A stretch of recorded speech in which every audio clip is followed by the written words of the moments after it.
Hello, trading is closed on July 25, 2018. Let's go over our calls and see how we did.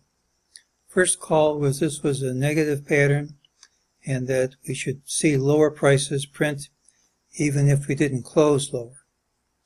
Well, as far as futures are concerned, that was pretty good. We traded about 7.5 handles lower, which is more than enough, and we actually traded negatively throughout the early part of the day, at least for part of the early part of the day, but it wasn't negative by much. And certainly unless you played futures overnight, it wasn't a very impressive call, even though it wasn't specifically wrong. We had more luck with the call that we'd have a pattern with an early high and a late high and a tendency to rally into the close. We also saw, we had some targets if we dropped and targets if we went up. We came nowhere near these, so we'll add that to the list.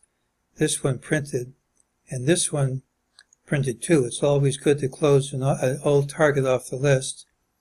Notice how we hit it on the nose, and we got resistance at this price. The market never forgets these numbers. Tomorrow's pattern's the one with the early low, and so is Friday, a pattern with an early low.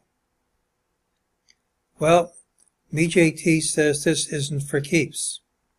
Identified that rally as false, this drop is false, this rally is false. Gives us a target of 28.2310, most likely by early Friday. Says this drop is false, the rally's false. 28.14 by tomorrow, and that's my call.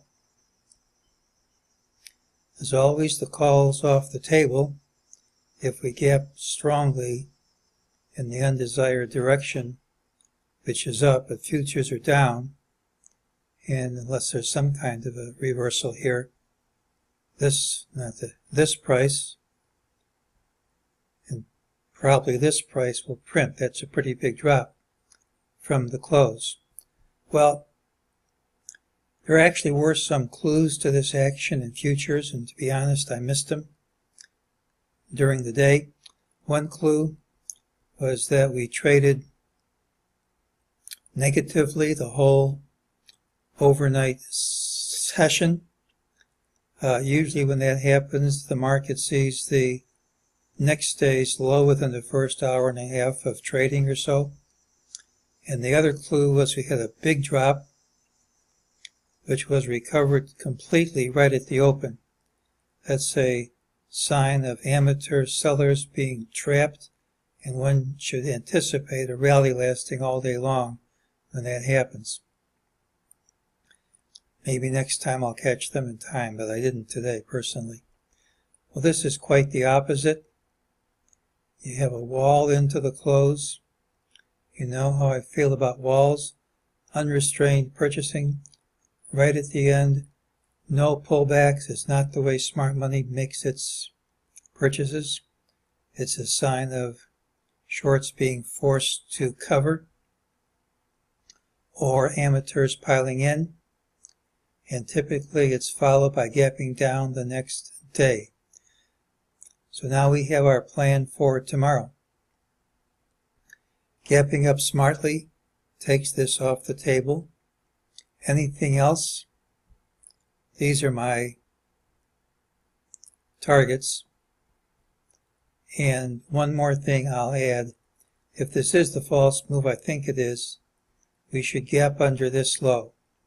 And if we gap under this low, all these buyers are going to be trapped. And it's a pattern which tends to lead to a decline all day long. Now, I've been trying to pick the end of this wave. I'm not certain we're there yet, to be honest with you. But we are coming into resistance. This is a TDST line from way back near the all-time high. There we are. It's a resistance level. Resistance extends to a bar past the line. Doesn't mean you have to go past it. We're also getting close to a combo sell from the mark.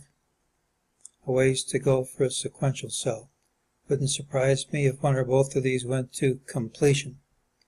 Doesn't mean it has to happen. The pattern isn't required to go to completion. So we have our prediction, absent a gap up, lower prices, likelihood of a gap down. And if we gap down under this low, we drop all day long. That's today's call.